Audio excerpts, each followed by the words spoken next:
Sono 109.794 gli studenti trevigiani che ritorneranno in classe dopo ben 7 mesi, 38.111 alle elementari, 25.218 alle medie, 40.727 alle superiori.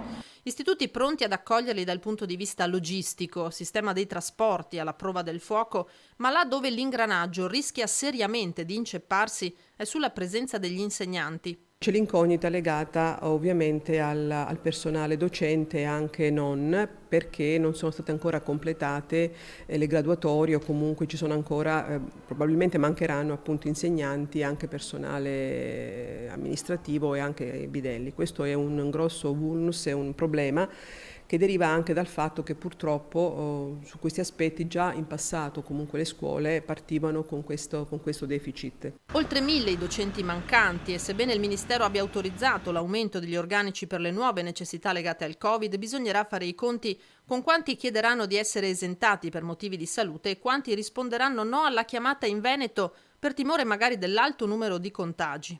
Non c'è dubbio che essendo stato da sempre ancora il Veneto una delle regioni in cui c'è stata la maggior diffusione del Covid, questo falso messaggio possa anche ancora passare. Paradossalmente è forse una situazione più, meno grave che in altre province.